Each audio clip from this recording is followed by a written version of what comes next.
नमस्कार, संजीवनी एस में आपका बहुत बहुत स्वागत है। और आज हम पुनः उपस्थित हो गए हैं एक नए वीडियो के साथ। तो आज जो हमारा शीर्षक है वो है लक्ष्मीचंद, और ये उत्तराखंड के इतिहास के चंद वंश यानी कि 5वें अध्याय का 7वां भाग है।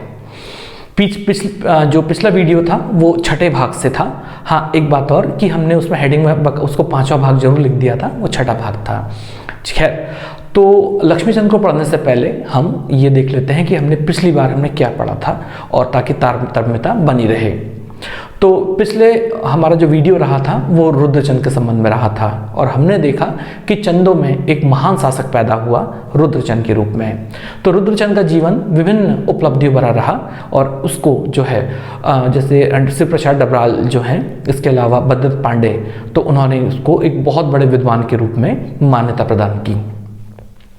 अब बात करते हैं आगे। तो रुद्रचंद के बारे में हमने ये कहा था कि ये जो शासक है तो इसने अल्मोड़ा को सांस्कृतिक नगरी बनाने में महती भूमिका का निर्वाह किया, और हमने ये भी सीखा कि इसने जो है संस्कृत का ये बहुत बड़ा पोषक था, और इसमें जो अल्मोड़ा में इसके जो विद्वान थे वो कश्मीर और काशी के जो विद्वान हैं उनसे शास्त्रार्थ करने में सक्षम थे। ये खुद भी बड़ा विद्वान था, और इसके काल में कई महत्वपूर्ण ग्रंथों की भी रचना हुई, जैसे हमने कहा था गैसेन शास्त्र, ऊसरागोदय, त्रावणिक धर्म निर्णय, ययाति चरित्रम आदि आदि। इसके अलावा हमने ये भी देखा रुद्रचंद के संबंध में कि हुसैन खां टुकड़िया नामक एक मुस्लिम शासक का जो है कुमाऊं में ये जो पर्वतीय क्षेत्र है वहाँ पर आक्रमण हुआ था। इसने कटिहार के शासक को ही पराजित किया था, ऐसी किंवदंती के बारे में हमने बात की थी, और इक्वा युद्ध पद्धति का प्रयोग किया गया था। अकबर ने इसको बुलाया और नागौर अभियान में भेजा, जहां इसने अपनी योग्यता का परिचय दिया था। ये भी किंवदंती प्रचलित है।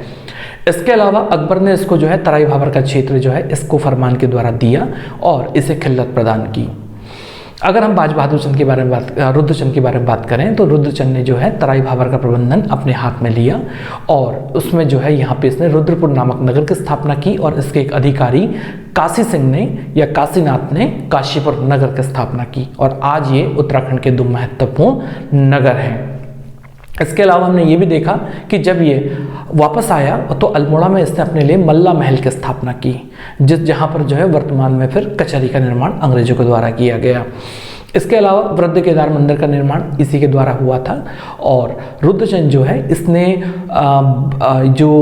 जो सीरा का इलाका है इस पर विजय प्राप्त की थी अपने एक सेनापति जो है पुरुषोत्तम पंत या पुरखू पंत की सहायता से।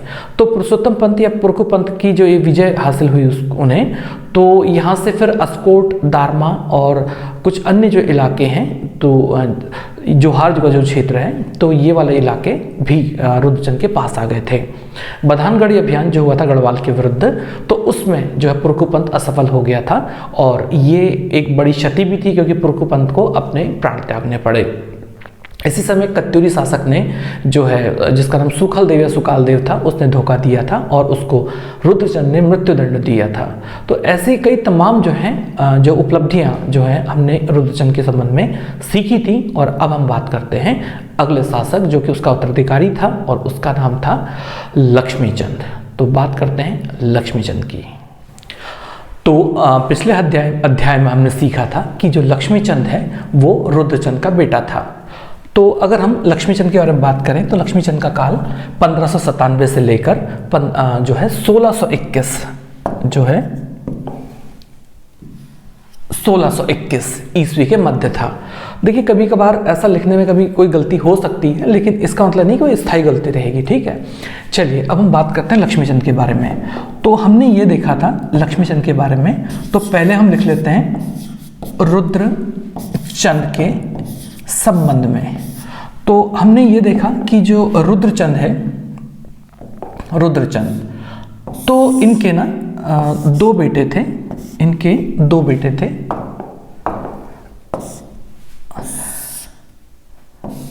दो बेटे। तो अगर हम बात करें आगे, तो एक बेटे का नाम था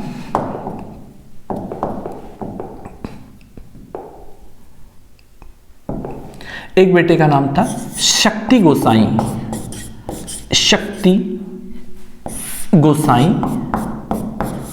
गोसाई या गुसाई, और दूसरे का नाम था लक्ष्मी गोसाई, गोसाई। तो देखिए गोसाई राजकुमारों को कहा जाता था। तो शक्ति गोसाई बड़े पुत्र थे रुद्रचंद के, और लक्ष्मी गोसाई जो है छोटे पुत्र थे। तो हुआ ये था कि हिंदू परंपरा के अनुसार बड़े बेटे को सामान्यतः राजा स्वीकार कर लिया जाता था। लेकिन अब समस्या इस बात की हुई कि ये जन्मजात अंधे थे, यानी कि नेत्रहीन थे। तो इसलिए लक्ष्मीचंद जो कि छोटा भाई था उसे ही गद्दी पर बैठा दिया गया। लेकिन हुआ ये कि आपको याद होगा, हमने पिछले अध्याय में पढ़ा था और हम आगे भी इसको पढ़ने वाले हैं। तो जो शक्ति गोसाई थे ना, तो जब ये राजकुमार काल से थे तो तभी से इन्होंने जो है अपने आप को हीन नहीं माना, यानी अपने आप को कमजोर नहीं माना। हालांकि इन्होंने कई दान पुण्य के काम किए थे, भैरव मंदिर में जो है ये बैठे भी थे और काफ़ी भगवान से प्रार्थना भी की इनकी आंखें वापस आ जाए, और तमाम वो सारे धार्मिक क्रियाकलाप किए जो लोगों ने इनको बताए थे। लेकिन ऐसा कुछ नहीं हुआ और इनकी जो आंखें वो ठीक नहीं हो पाई। लेकिन इसका इन्होंने शोक प्रकट नहीं किया, बल्कि अपना सारा समय विद्या के अर्जन में लगा दिया। तो हुआ ये था कि एक और जहां इनकी आंखें बंद हो गई, वहीं पे इनके कानों के दिव्य द्वार खुल गए, और इन्होंने सुनकर ही विभिन्न प्रकार का जो राजस्व संबंधी ज्ञान है वो खूब अर्जित किया और उसका कार्यान्वयन भी किया। तो अपने पिता के काल से ही ये राजकीय कार्य में प्रबंधन में लगे रहे, और ये काम इन्होंने अपने छोटे भाई के काल में भी खूब किया। तो अगर हम बात करें शक्ति गोसाई के बारे में, तो इनके सुधारना बहुत ज़्यादा महत्वपूर्ण रहे, और इनके द्वारा दिए गए विभिन्न नाम भी आज भी कुमाऊं क्षेत्र में या संपूर्ण उत्तराखंड क्षेत्र में बहुत ज़्यादा प्रचलित भी हैं। तो अगर हम बात करें आगे, तो इनके बारे में ये कहा जाता था ना कि जब इनके पिता या भाई के टाइम पे, तो ये जिस प्रकार का राजस्व संबंधी जो इनको बात कही जाती थी, इस प्रकार का एक डेटा या ब्यौरा बना दीजिए, तो ये उसी प्रकार का ब्यौरा बना के ज्यों कहते हैं दे देते थे। तो इन्होंने क्या क्या काम किए देखते हैं इसके बारे में। तो देखिए इन्होंने ना भूमि का मापन किया, और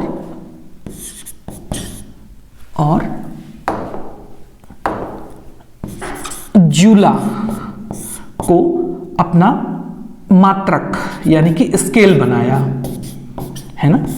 तो इन्होंने भूमि का मापन किया, यानी अपने राज्य की संपूर्ण भूमि को इन्होंने नापा और उसके लिए जूला को अपना स्केल बनाया। तो कहा जाता है कि ये मापन बहुत ज़्यादा गूढ़ता से किया गया था, और इसका परिणाम ये हो गया कि प्रत्येक भूमि की जो आबाद भूमि थी, उस भूमि का पूरा रिकॉर्ड जो है राजा के पास आ गया, और सभी पे इन्होंने टैक्स लगा दिया। तो जो टैक्स है, तो कई प्रकार के टैक्स लगाए गए, जैसे अगर हम बात करें, जैसे सिरती, जैसे जूला, जैसे कूत, जैसे भात, सिरती, कूत, भात, रछिया आदि आदि। तो ये तमाम प्रकार के जो टैक्स हैं ये लगा दिए गए, और ये कई नाम आज भी प्रसिद्ध हैं राजस्व के क्षेत्र में।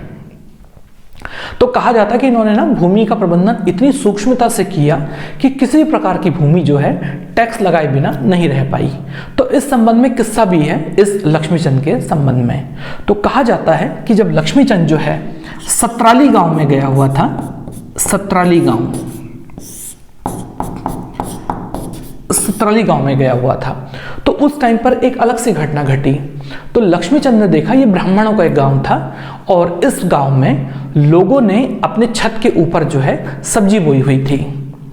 तो राजा ने पूछा अपने सेवक से कि सेवक, ये जो ब्राह्मण है यहाँ के, इन लोगों ने क्या स्वांग रचा है, क्या नाटक किया हुआ है ये।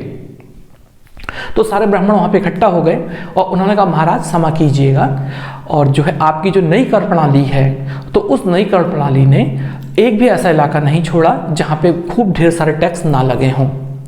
और हम इतना टैक्स जो है उसका भुगतान करने में बिल्कुल भी सक्षम नहीं हैं। इसलिए हमने जो है छतों पर जो है अपनी सब्जियां बोई हुई हैं और खाने के लिए बाहर से मांग लाते हैं हम, और इस प्रकार से अपनी बड़ी मुश्किल से गुजर बसर कर रहे हैं। अगर आप कहें तो महाराज हम जो ये अपनी जो हमारी भूमि है इसे बागेश्वर महादेव को चढ़ा दें, और आप अगर छत में भी टैक्स लगा देते हैं तो महाराज लगा दीजिएगा, हम जो है घर छोड़ के भी चले जाएंगे। तो राजा को ये विनोदपूर्ण जो उक्ति थी, ट्रिक थी, ये इससे हंसी आ गई और फिर राजा ने उस गांव का जो है टैक्स जो है पुरानी व्यवस्था के अंतर्गत ही लागू किया। तो इससे ये पता चलता है कि किस प्रकार से शक्ति सिंह ने यानी शक्ति गोसाई ने अपने कार्य को बहुत भली भांति किया था। खैर आगे बढ़ते हैं। इसके अलावा अगर हम बात करें आगे, तो और भी ढेर सारे जो हैं इस राजा के समय पे काम हुए। तो अगर हम इसके बारे में बात करते हैं, इस राजा के समय पे काम हुए, ठीक है, तो इसमें और क्या क्या खास बात हुई। तो खास बात ये हुई, अगर हम इसके बारे में देखें, तो हुआ ये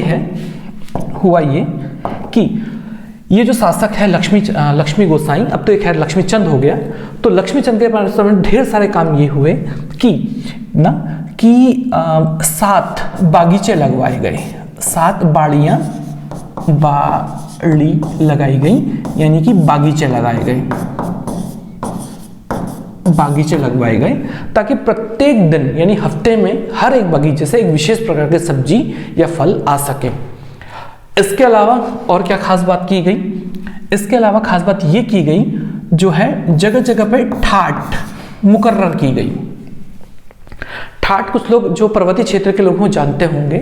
ठाट का मतलब वो इलाका होता है या वो स्थान होता है जहाँ पे गाय भैंसों को जो है पाला पोसा जाता है, जैसे घोड़ों के लिए अस्तबल होता है।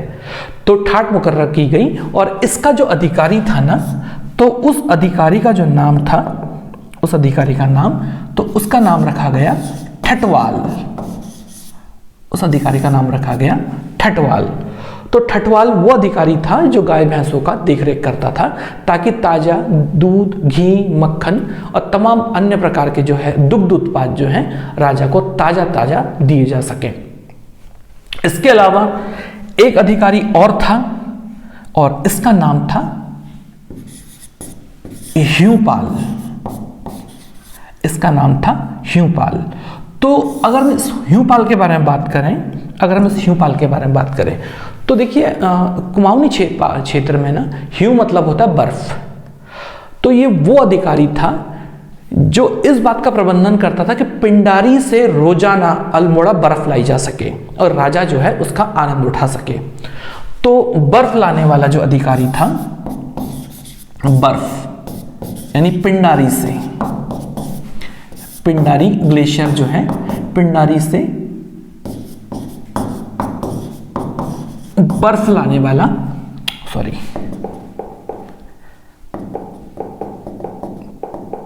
बर्फ लाने वाला ये अधिकारी था।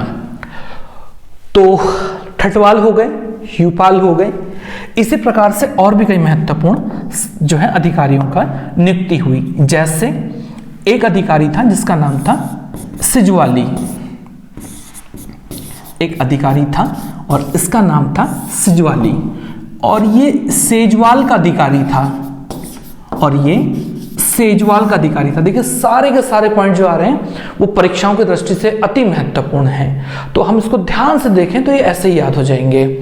तो देखिए सेजवाल वो कमरा होता है जहां पर राजा के निजी कपड़े, वस्त्र, निजी जो है आभूषण और राजा के जो निजी हथियार होते हैं, शस्त्र होते हैं, उन्हें रखा जाता है। तो इसको थोड़ा सा लिख लेते हैं ताकि हमें बाद में भी याद रहे। तो राजा के वस्त्र,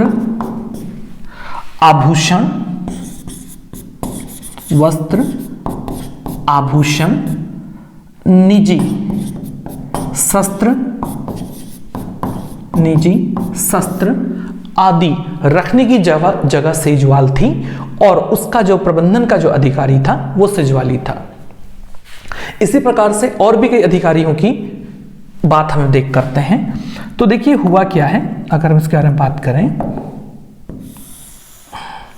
अगर हम बात करें तो इसी प्रकार से एक अधिकारी है, इसका नाम है कोटियाल। कोटियाल, तो ये है कोटियाल। तो अगर हम इस कोटियाल के बारे में बात करें तो इस अधिकारी की क्या भूमिका थी, तो देखिए अभी हमने लिखा सेजवाल वो इलाका, वो इस कमरा था या इस भवन था जहां पर राजा के वस्त्र, आभूषण और निजी हथियार रखे जाते थे।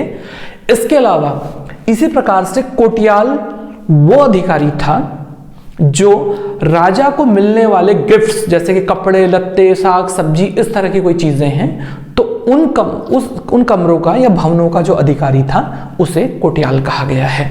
तो इसको लिख लेते हैं कि, इसे लिख लेते हैं राजा की को प्राप्त भेंट की देखभाल करने वाला, देखभाल करने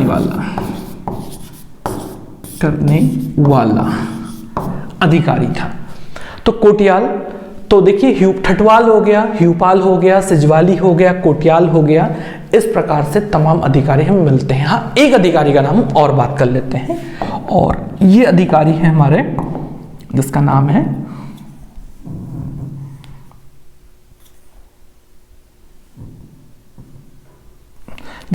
भंडारी। ठीक है ना। तो ये भंडारी, तो भंडारी वो अधिकारी था जो विभिन्न प्रकार के सामानों की रक्षा करने वाला था, और जो असल में ना जहाँ से भंडार गृह होता है, जहाँ पे अलग अलग प्रकार की वस्तुएं रखी जाती हैं, तो उसका अधिकारी जो था भंडारी था। कुमाऊनी में से भंडारी बोलते हैं, फिर उस समय के साथ साथ क्या हो गया, भंडारी हो गया। तो इस प्रकार से ये तमाम प्रकार के जो अधिकारी हैं इनकी जो है नियुक्ति राजा के द्वारा की गई। तो एक बार और बात कर लेते हैं, जैसे ठटवाल है, ह्यूपाल है, सिजवाली है, कोटियाल है, भंडारी है आदि। इसके अलावा कुछ टैक्स के बारे में बात की, जैसे कि हमने कूद, भात, रक्षा, सिरती, जीवला और भूमि का पैमाने मापन किया गया। ये तमाम सारे काम किए गए और इसमें शक्ति गोसाई की सर्वाधिक महती भूमिका थी। लक्ष्मीचंद के विभिन्न अधिकारियों के बारे में बात कर रहे हैं, तो यहीं पे हमें ना राजा रुद्रचंद के भी कुछ महत्वपूर्ण अधिकारियों के बारे में अवश्य बात कर लेनी चाहिए, क्योंकि हमारे परीक्षाओं के लिए भी बहुत ज़्यादा महत्वपूर्ण है। तो देखिए अगर हम बात करें तो राजा, अगर हम रुद्रचंद के बारे में बात करते हैं, रुद्रचंद, तो इनकी क्या खास बात रही, तो इनकी खास बात ये रही, पहला इन्होंने ना ब्राह्मणों के विभिन्न वर्ग बनाए, विभिन्न वर्ग बनाए। इसके अलावा एक ब्राह्मण वर्ग का नाम हमें मिलता है और इसका नाम है ओली। ओली, तो ये ओली ब्राह्मण कौन है, तो असल में ओले गिरते समय लोगों को सजग करने का काम जिस वर्ग को दिया गया था ब्राह्मणों के, उसी को ओली कहा गया। तो लिख लेते हैं, यहां पे लिख लेते हैं ओले पढ़ने की सूचना, या पूर्व सूचना कहना चाहिए कि पूर्व सूचना देने वाले ब्राह्मण। इसी प्रकार से कई और भी वर्गों के नाम हमें प्राप्त होते हैं राज्य के, जैसे टमटा, अभी हम इसके बारे में बात करेंगे। टमटा, जैसे राजकोली, जैसे पुरोहित, जैसे गुरु, पहरेदार,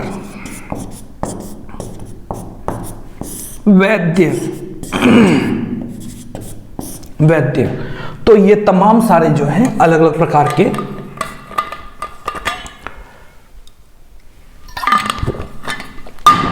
अधिकारी का नाम हमें मिलते हैं। अगर आप इसको देखें ध्यान से तो ये नाम सभी से हम परिचित हैं। एक थोड़ा सा हम टमठा के बारे में बात कर लेते हैं। तो राजा को ना अपने ताम्रपत्र जारी करते समय एक ऐसे व्यक्ति की आवश्यकता होती थी जो ताम्रपत्रों का प्रबंधन करे, यानी कि उसमें उसको तैयार करे, उसमें लेख लिखवाए आदि आदि। तो ये काम को करने वाला वर्ग जो था वो टमटा था। चलिए, तो तमाम सारे के सारे वर्गों की उत्पत्ति हुई। इसके अलावा अगर हम बात करें आगे, इसके बारे में बात करें तो ये जो ये लोग हैं ना, तो हमने एक ओली पढ़ा, बाकी अधिकारी पढ़े। तो सामान्य जनता का नाम ना पौड़ी 15 बिस्वा रखा गया। तो मोस्ट इंपॉर्टेंट टॉपिक है। तो ओली विशेष प्रकार के ब्राह्मण हैं, बाकी महत्वपूर्ण अधिकारी हैं। और सामान्य जो जनता है, इसको लिख लेते हैं यहाँ पे, इसको लिख लेते हैं यहाँ पे सामान्य जनता, सामान्य जनता जो है, तो इसे पौड़ी 15 बिस्वा कहा गया। चलिए अब वापस चलते हैं अपने लक्ष्मीचंद के पास, ठीक है ना। तो अगर हम लक्ष्मीचंद के बारे में बात करें, अगर हम लक्ष्मीचंद के बारे में बात करते हैं तो देखिए, अंतिम हमने जो टॉपिक पढ़ा था वो पढ़ा था हमने भंडारी के बारे में ना। तो आगे क्या खास बात रही लक्ष्मीचंद के बारे में, तो ये जो लक्ष्मीचंद है ना, इसने न्यायालय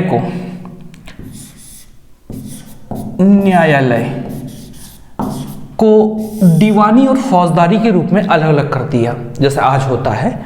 और जब अलग अलग कर दिया तो ये हो गया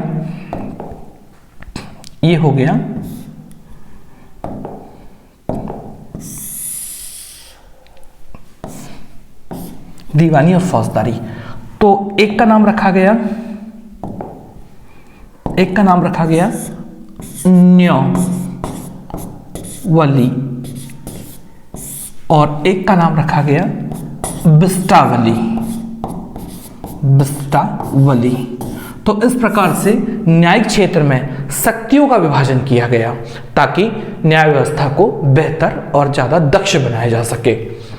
इसके अलावा बात करते हैं आगे, तो लक्ष्मीचंद के समय ना सैन्य यानी राज्य के अधिकारियों का उचित प्रबंधन किया गया और इसके लिए कुशल वर्गीकरण भी किया गया।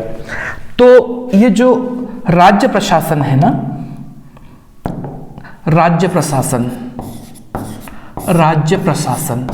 तो राज्य प्रशासन के अच्छी दक्षता के लिए इसने काम किया।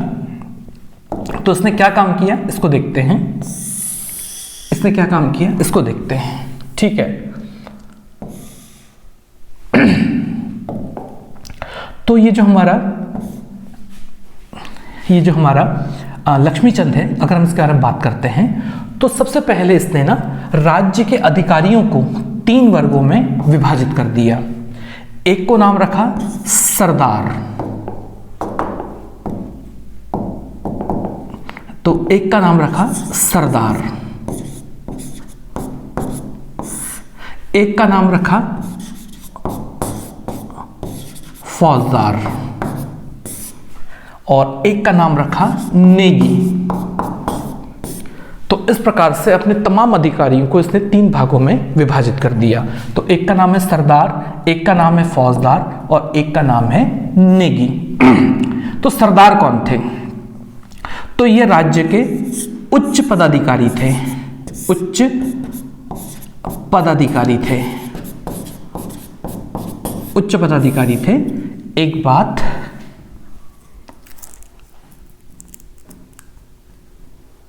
राज्य के उच्च पदाधिकारी थे और दूसरी बात यह है कि ये जो सरदार हैं उच्च पदाधिकारी, इन्हें परगने एवं जिलों का प्रबंधन करना था, जिलों का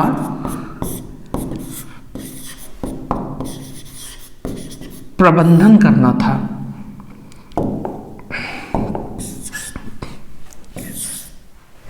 जिलों का प्रबंधन करना था। सरदारों को, ठीक है। अब बात करते हैं फौजदारों के बारे में, ठीक है। तो ये जो फौजदार थे, फौजदार, तो ये ना सैन्य अधिकारी थे, सैन्य अधिकारी थे। तो इसका क्या मतलब था कि सेना में जो बड़े बड़े पद दिए गए थे उन्हें फौजदार कहा गया। इसी प्रकार से बात करते हैं आगे।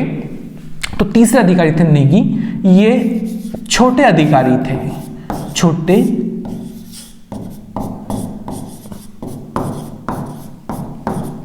अधिकारी थे, ठीक है। तो इस प्रकार से प्रबंधन किया गया। अब एक बात और सुन लीजिए, फिर राजा रुद्रचंद के बारे में बात कर लेते हैं।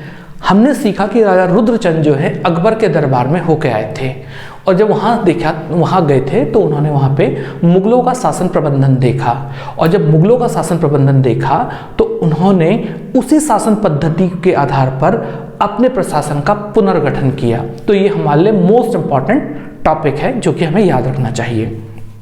अब और आगे बढ़ाते हैं अपनी बात को, इसके अलावा अगर हम इसके बारे में बात करें तो देखिए पहले क्या होता था। तो पहले ये होता था जो राजा है, तो जब राजा की व्यक्तिगत आवश्यकताएं होती थी, व्यक्तिगत आवश्यकताएं यानी वो और जो उसका परिवार है, तो उसको जितने प्रकार की सेवाएं चाहिए होती थी तो उसका प्रबंधन करने के लिए अलग अलग विभाग बने थे।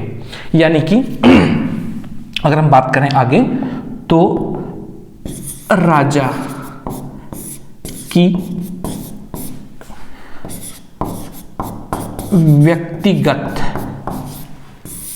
आवश्यकताओं को पूरा करने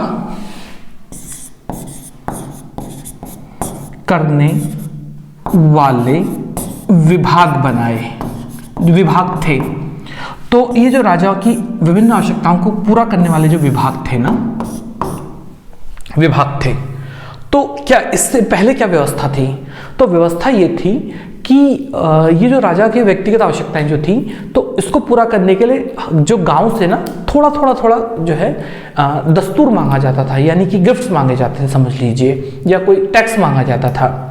लेकिन शक्ति गोसाई ने एक महत्वपूर्ण प्रबंधन किया, और प्रबंधन ये किया कि जो अलग अलग प्रकार के विभाग थे ना, जो अलग अलग प्रकार के विभाग थे, तो इस विभाग में क्या किया, अब इस बात को ध्यान से समझे, इंपॉर्टेंट है।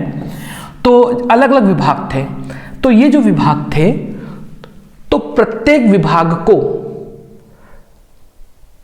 टैक्स पे करने के लिए या दस्तूर देने के लिए एक पर्टिकुलर गांव दे दिया गया, या कुछ पर्टिकुलर गांव दे दिए गए। यानी कि इसका मतलब ये हुआ कि कुछ विशेष गांव से जो दस्तूर जाएगा वो इसी विभाग को जाएगा। इसी प्रकार से कुछ गांव से या एक गांव से जो दस्तूर जाएगा वो राजा के आवश्यकता को पूरे करने वाले एक विभाग के लिए जाएगा। तो इस प्रकार से कुछ गांव एक आवश्यकता को पूरी कर रहे थे, तो कुछ गांव दूसरी आवश्यकताओं को पूरी कर रहे थे। तो ये विशेष प्रकार की जो है प्रणाली इस लक्ष्मीचंद के समय शक्ति गोसाई के जो है बुद्धिमत्ता के कारण ये अस्तित्व में आई। और मोस्ट इंपॉर्टेंट टॉपिक है, आप इसको याद रखिएगा कि इन गांवों को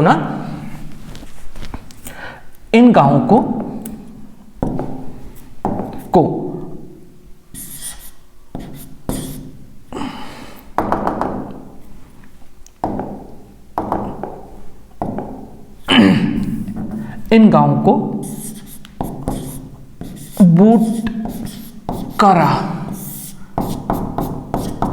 गांव नाम दिया गया। तो देखिए मैं फिर दोहरा दूं आप लोगों को कि हम जब पढ़ाई कर रहे हैं तो हम बहुत गूढ़ पढ़ाई कर रहे हैं, और बिना गूढ़ पढ़ाई करे अच्छे जो है अंक अर्जित नहीं किए जा सकते हैं। और दूसरी बात यह है कि अगर कोई ये कहे कि मुझे ना एक दिवसीय परीक्षा की तैयारी करनी है, मुझे सिविल सेवा की परीक्षा की तैयारी करनी है, या मुझे रिसर्च के क्षेत्र में जाना है, तो पढ़ाइयाँ अलग अलग नहीं हैं, बल्कि गूढ़ता से जितनी चीज़ों को हम समझेंगे उतना ही ज़्यादा हम कंठस्थ कर पाएंगे, उतना ज़्यादा हृदय में उसको बसा पाएंगे। तो इसलिए जो जितना ज़्यादा पढ़ाई करेगा वो उतने क्षेत्रों में ज़्यादा अच्छा काम कर पाएगा। इसलिए सर्वाइवल ऑफ द फिटेस्ट, योग्यतम ही ज़्यादा जीता है, ऐसा डार्विन कहते हैं, और इसी को प्राकृतिक चयनवाद कहते हैं। तो इसलिए प्राकृतिक चयनवाद में जहाँ गूढ़ पढ़ाई करने वाले और हल्की पढ़ाई करने वालों का द्वंद्व होगा तो निश्चय ही अधिक परिश्रम करने वाले की विजय होगी।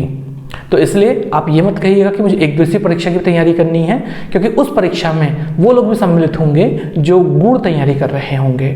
तो इसलिए परीक्षा की लड़ाई नहीं है, बल्कि परीक्षा में भाग लेने वाले लोगों से लड़ाई है, प्रतिस्पर्धा है। तो इसलिए इस बात का याद ध्यान रखिएगा। और दूसरी बात मैं फिर ये बोल दूं आपसे कि ऐसा कुछ भी नहीं है, कोई पॉइंट नहीं है ऐसा जो छूटेगा। हर किसी की एक जगह है, वो अपनी अपनी जगह पे सारे टॉपिक आ जाएंगे, तो आराम से इनको पढ़ते रहिएगा। और तीसरी बात ये कि कुछ समय बाद जो है आपको हम PDF उपलब्ध करा देंगे, ठीक है, या तो संजीवनी IAS के ये चैनल के थ्रू, या फिर हम संजीवनी IAS के ऐप में इसको अवेलेबल करा देंगे। लेकिन हो सकता, अब मैं ये नहीं कह सकता कि इसमें कितना लंबा समय लगेगा, अनिश्चित है। लेकिन अब हम एग्जाम के हिसाब से तो रुक नहीं सकते, तो आप एक काम कर सकते हैं कि आप ज्ञान गंगा संपूर्ण एवं विस्तृत उत्तराखंड पुस्तक को ले सकते हैं। इसमें आपको सारी बातें मिल जाएंगी, जो जो बातें बताई गई हैं वो सब कुछ मिल जाएगा। चित्र आपके सामने आपको दिखाई दे रहा होगा स्क्रीन में, ठीक है। तो चलिए आगे बात करते हैं, इधर उधर की बातें ज़्यादा नहीं करते हैं। तो कुल मिला के तो बूटकरा गाँव जो है यहाँ पे बना था। अच्छा, आगे बढ़ते हैं, और क्या महत्वपूर्ण काम हुए थे उसको भी सीख लेते हैं। तो हुआ ये था कि हमने बात की थी न्यायिक क्षेत्र में, और हमने बात की है प्रशासन के क्षेत्र में। एक क्षेत्र और है। तो देखिए हुआ ये था ना कि दीर्घकाल से, ठीक है ना, दीर्घकाल से चंद युद्ध में अभ्यस्त है, और इसके कारण चंदों को क्या है, ढेर सारे सैनिक को है जो है नियुक्त करना पड़ा, और वो प्रशिक्षित हो गए। तो इससे क्या हो गया कि जो सैनिक हैं उनकी संख्या बहुत ज़्यादा बढ़ गई है ना, और वो रिटायर्ड होने लगे। तो ऐसे दशा में नए सैनिक भी थे और पुराने सैनिक भी थे, दक्ष सैनिक भी थे। तो उन सैनिकों ने राजा से मांग की कि हमें जो नए नए इलाके जीते गए हैं उन इलाकों में भूमि दी जाए, ताकि वो जो है अपनी जीविका को चला सकें। तो जो रिटायर्ड सैनिक थे उन्हें पेंशन के रूप में भूमि दी गई, और जो नए सैनिक थे उन्हें भविष्य में आने वाले युद्ध की संभावना को देखते हुए जमीन दी गई। और इसके लिए एक विशेष व्यवस्था अपनाई गई जिसे BC बंदूक कहा जाता है। मोस्ट इंपॉर्टेंट टॉपिक, तो इसका नाम लिख लेते हैं, BC बंदूक। BC बंदूक, तो देखिए क्या है BC बंदूक, लिख लेते हैं थोड़ा सा ताकि नोट्स बनाने में हमें सरलता रहे, है ना।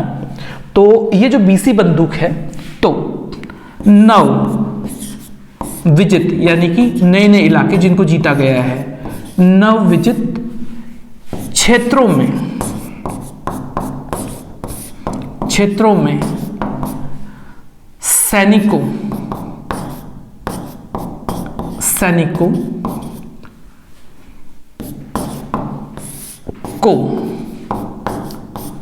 को निवास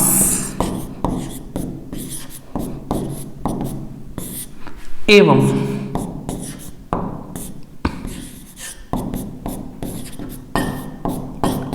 आजीविका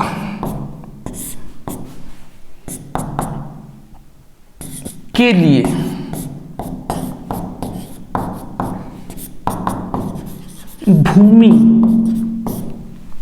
भूमि प्रदान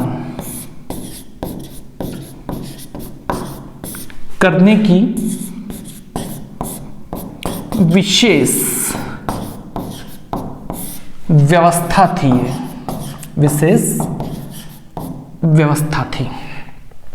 ठीक है ना, विशेष व्यवस्था। तो इस व्यवस्था को कहा गया BC बंदूक। तो ये कई महत्वपूर्ण काम इसके काल में किए गए। इसके अलावा एक पॉइंट और है इसका जो इसी में जोड़ लेते हैं। तो देखिए ये जो शासक है, अगर हम इसके बारे में बात करें तो ना, इसके समय पे 2 मंदिरों की स्थापना हुई।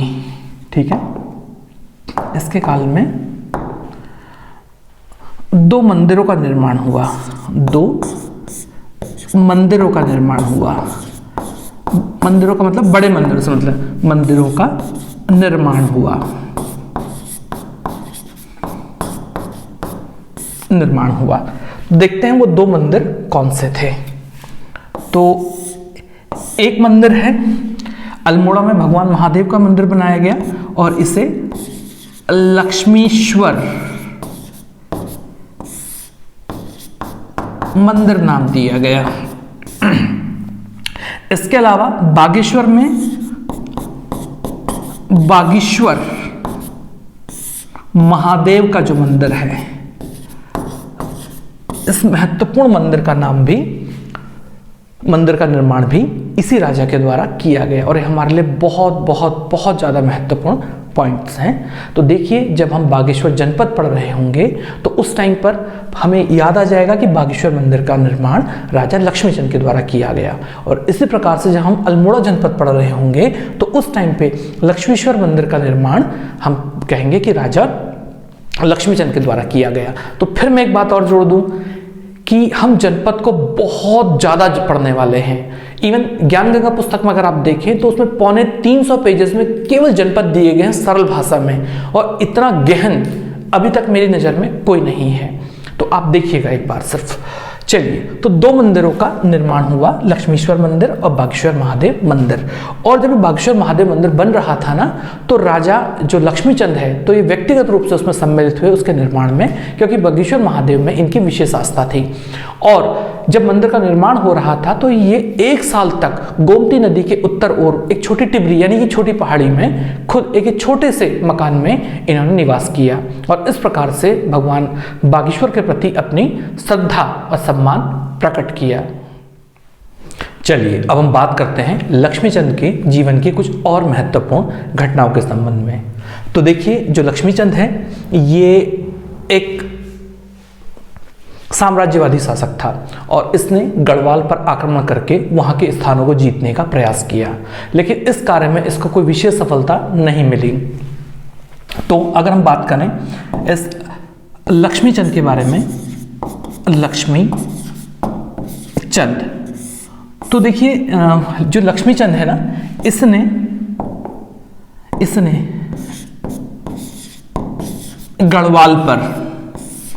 गढ़वाल पर 7 असफल आक्रमण किए, 7 असफल आक्रमण किए। तो इस संबंध में ना एक कथा भी बहुत प्रचलित है, या ये पूरी घटना ही बड़ी रोचक है। तो लक्ष्मीचंद जो है इसने गढ़वाल पर 7 आक्रमण किए और इसका जो विरोधी राजा था यानी गढ़वाल का जो शासक था उसका नाम था मानशाह, जो कि एक महत्वपूर्ण राजा रहा है हमारे पवार वंश का। तो अगर हम बात करते हैं इसके बारे में, तो इन 7 युद्ध में ये जो लक्ष्मीचंद है ये हार गया। और जब लक्ष्मीचंद हार गया तो इससे जो है इसकी जो है बहुत ज़्यादा बदनामी हुई। तो ये जो लक्ष्मीचंद है, तो एक जहाँ से ये किला है ना, किला अगर हम इसके बारे में ठीक से बारे में बात करें तो पहले इसकी कहानी सुनते हैं। तो जब 7 बार हार गया तो 7वें आक्रमण में इसकी हालत बहुत ज़्यादा ख़राब हो गई, और जब बहुत ज़्यादा ख़राब हो गई ये बड़ी मुश्किल से जो है अपनी जान बचाकर वापस आया। और आया कैसे? आया ऐसे कि इसके कुछ जो विश्वास पात्र सैनिक हैं, तो उन सैनिकों ने इसे एक डोके में, है ना, एक डोके में, डोका, तो इस डोके में इसको मैं छिपाकर लेके आए, छिपाकर इसको लाया गया। तो डोका मतलब होता बड़ी सी जो है बास्केट, टोकरी। तो उसमें क्या किया गया, तो उन सैनिकों ने क्या किया, इसको जो है घायल जो राजा था उसको डोके में डाल दिया, ऊपर से मिट्टी से सने हुए जो कपड़े हैं ऐसे डाल दिए ताकि किसी को इस बात का भान ना हो पाए कि इसमें जो राजा लक्ष्मीचंद है। और जो कहार ना इसको ले जा रहे थे, तो वो कहार जो है रास्ते भर इसको कोसते रहे। तो जब वो आराम के लिए थोड़ी देर के लिए जब रख देते थे तो आपस में बात करते थे, कहते थे कि कैसा बेकार राजा है जो खुद तो मर रहा है, साथ में मरते मरते हमें भी परेशान कर रहा है। तो राजा के लिए तो इससे बुरी बात और क्या हो सकती है कि उसका इतना ज़्यादा तिरस्कार हो रहा है। तो जैसे इसका तिरस्कार हो रहा है, इसके अलावा तो लोगों ने इसका नाम जो है लखुली बिराली रख दिया था, लखुली बिराली। बिराली, और इसका अर्थ होता है छिपने वाली बिल्ली या भागने वाली बिल्ली। छिपने वाली बिल्ली, लोमड़ी, शियार, ये जो भी कहें, छिपने वाली बिल्ली यानी मैदान छोड़ के भागकर छिपने वाली बिल्ली, इसका नाम रख दिया। अच्छा, इसके अलावा ना एक शब्द और जुड़ा है इस घटना के साथ, और इसका नाम है श्यालबुंगा। श्यालबुंगा। अब ये क्या है? तो ये वो किला है जो इन 7 आक्रमणों का साक्षी रहा है। तो बीडी पांडे और एटकिंसन ये दोनों इस संबंध में एक अलग अलग बात करते हैं। तो एटकिंसन कहते हैं ये वो किला है जो गढ़वालियों का था, और गढ़वाली आज भी बड़े गर्व से कहते हैं कि यही वो किला है जिसने राजा लक्ष्मीचंद का डटकर मुकाबला किया।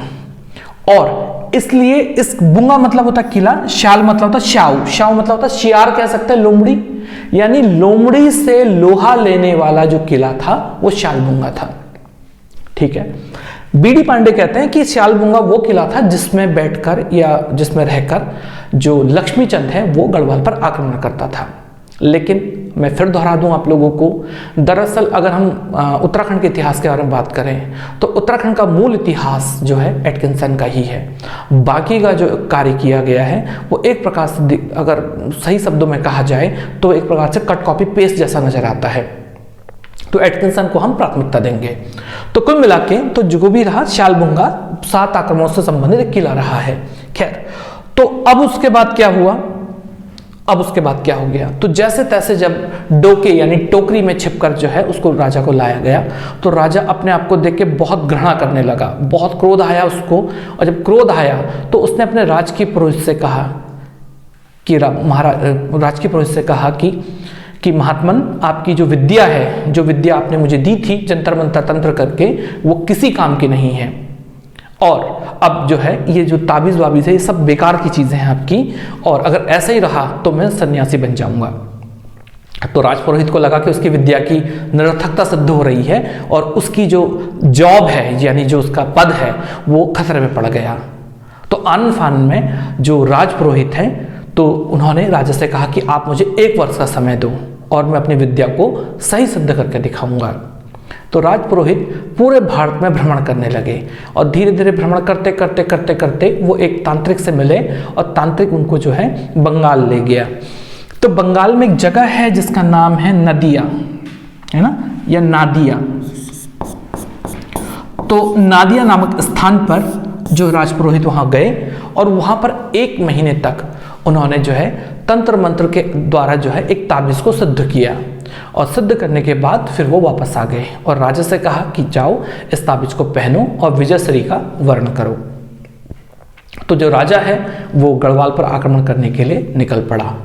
एक युद्ध हुआ, और इस युद्ध में जो है राजा को एक आंशिक सफलता मिल गई, यानी कोई बहुत बड़ा युद्ध नहीं हुआ, एक आप इसे कह सकते हैं मुठभेड़ हुई, लेकिन 7 आक्रमणों के बाद एक छोटी सी सफलता मिली थी, वो राजा के लिए बहुत बड़ी थी, और इसको बहुत ज़्यादा सेलिब्रेट किया गया।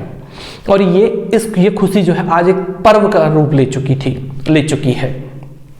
तो हुआ ये कि इस युद्ध में जो लक्ष्मीचंद है, तो लक्ष्मीचंद का जो सेनापति था तो उसका नाम था गैंडा सिंह।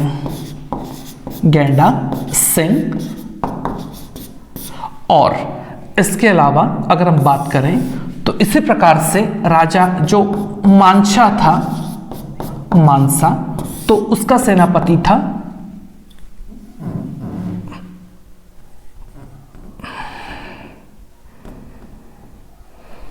खतड़ सिंह। तो इस युद्ध में गैंडा सिंह ने खतड़ सिंह को पराजित कर दिया, और खतड़ सिंह इस युद्ध में मारा गया। तो उसके बाद क्या हो गया कि इस युद्ध की जो जानकारी दी गई वो एक चोटी से दूसरी चोटी को में घास के ढेरों को जला के दी गई, क्योंकि उस टाइम पे तो ऐसी कोई संचार सुविधा थी नहीं। तो एक चोटी से दूसरी चोटी में जब धुआं उठते हुए देखा गया तो इस प्रकार से विजय का मैसेज जो है वो संदेश अल्मोड़ा पहुंच पाया। और इसे एक त्यौहार की तरह जो है मनाया गया। हालांकि ये ऐसी कोई विशेष उपलब्धि नहीं थी। तो इसे जो है ये जो सैनिक जो थे खतड़ सिंह, तो इन्हीं के उपलक्ष्य में एक पर्व उत्तराखंड में या कुमाऊं क्षेत्र में प्रसिद्ध हो गया जिसका नाम था खतड़वा। खतड़वा, ठीक है ना। तो ये जो खतड़वा पर्व है ये हमारे यहाँ पे मनाया गया, दीर्घ काल तक मनाया गया। तो जो खतड़वा पर्व मनाया गया तो इसमें क्या किया जाता है कि इसमें एक घास फूस का एक पुतला बनाया जाता है। निश्चित रूप से वो सेनापति खतड़ सिंह का ही रहा होगा। और इसमें जो बच्चे हैं वो क्या करते हैं, या सारे जो लोग हैं वो मिलके पूजा पाठ करके फिर खतड़ सिंह को यानी खतड़वे को अग्नि देते हैं, पुतला जलाते हैं। तो इसमें एक गीत सा गाया जाता है और वो गीत कुछ इस प्रकार से है।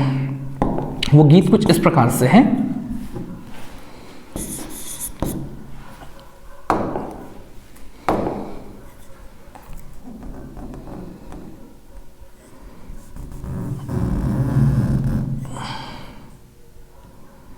वो गीत इस प्रकार से है। भैलो जी भैलो,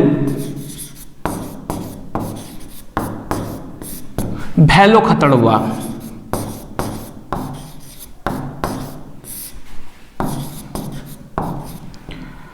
खतड़ुआ, भैलो जी भैलो, भैलो खतड़ुआ, गैंडा की जीत,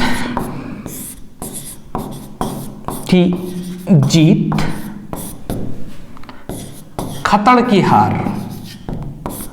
खतड़ की हार, गैंडा गयो शोल,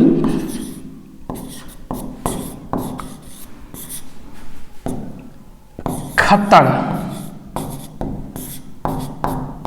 गयो भ्योल, भ्योल। तो इस प्रकार से ये गीत गाया जाता है। तो ना इसे गै का त्योहार,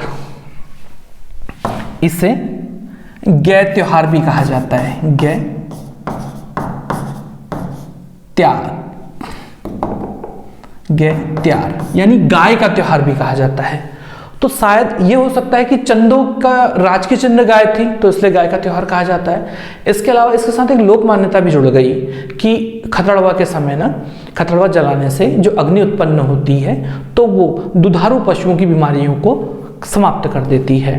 खैर, जब से उत्तराखंड का निर्माण हुआ है और लोगों में समझ बढ़ी है तो उन्हें ये समझ में आ गया कि ये कोई बहुत बड़े उत्सव का प्रतीक नहीं है, क्योंकि कुमाऊं गढ़वाल की एकता जो है के रूप में की एकता में बाधा नहीं बन सकता है। खैर, हम इतिहास के विद्यार्थी हैं तो इतिहास के विद्यार्थियों को का कोई धर्म लिंग मूल वंश जाति नहीं होती है, वो सर्वत्र होते हैं, सभी देश काल परिस्थिति में एक समान भाव रखते हैं। तो इस प्रकार से जो है 7 आक्रमण हुए और जब 7 आक्रमण हुए तो ये पर्व भी जुड़ गया।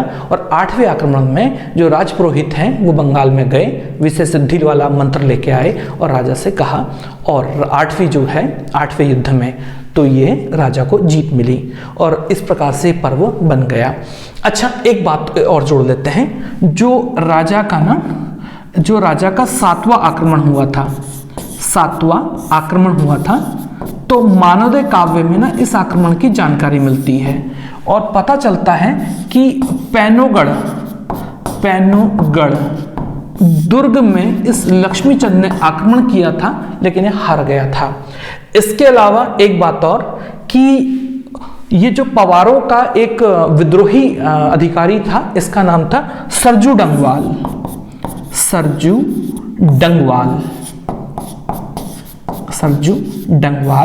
तो सरजू डंगवाल ने इस लक्ष्मीचंद के यहाँ शरण ली थी और उसको सहायता दी थी, लेकिन चूंकि लक्ष्मीचंद हार गया तो इसलिए इस सरजू डंगवाल को लक्ष्मीचंद के द्वारा पवार राजा को वापस किया गया। तो ये हैं 8 महत्वपूर्ण आक्रमण 7वां पैनोगढ़ दुर्ग में हुआ था। तो ये है लक्ष्मीचंद की गढ़वाल के संबंध में संघर्ष की गाथा। तो लक्ष्मीचंद के संबंध में एक महत्वपूर्ण घटना और है जिसका हम उल्लेख कर लेते हैं। तो देखिए, ये जो लक्ष्मीचंद है, लक्ष्मीचंद, तो ये अपने पिता की भांति मुगलों से संबंध अच्छे बनाने का इसने प्रयास किया। तो एक बात ध्यान रखने वाली है कि कुमाऊं के चंद शासकों ने सदैव ही मुगलों से या मुस्लिम राजाओं से ठीक ठाक संबंध बनाने का प्रयास किया या अच्छे संबंध बनाने का प्रयास किया, लेकिन गढ़वाल के साथ ऐसा नहीं हो पाया, जो कि हम गढ़वाल में सीखेंगे। तो ये जहांगीर की एक पुस्तक है, मतलब उसको समर्पित है, जिसका नाम है जहांगीरनामा। तो इस जहांगीरनामा से पता चलता है ना कि सन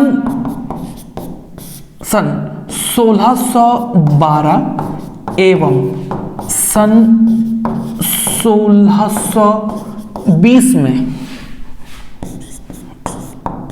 में ये जो लक्ष्मीचंद है, लक्ष्मीचंद ने मुगल शासक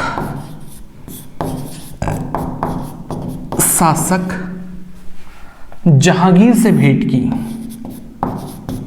जहांगीर से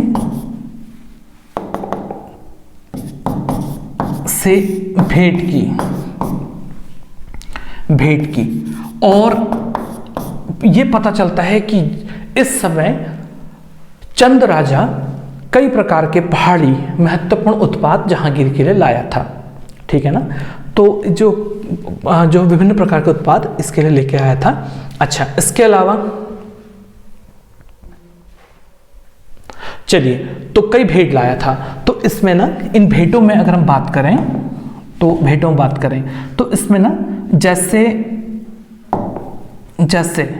खंडक, कुछ विशेष प्रकार की तलवारें एवं कटार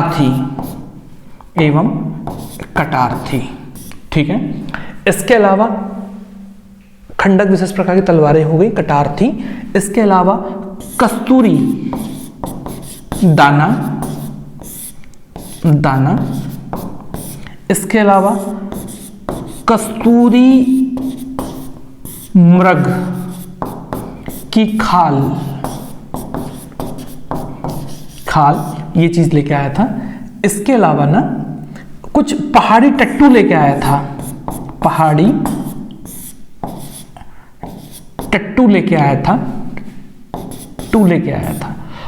और ना इन पहाड़ी टट्टुओं को गूंठ कहा जाता था। तो क्या आप लोग इस बात का अनुभव कर रहे हैं?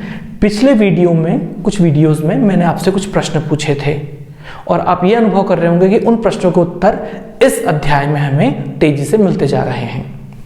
तो तमाम ये सारे जो है गिफ्ट्स ये लक्ष्मीचंद जहांगीर के लिए लेके आया था। इसके अलावा ना सन 1621 में जहांगीर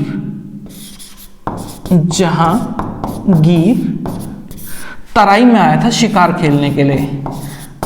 तराई में एक जगह है जिसका नाम है टांडा एवं पीपल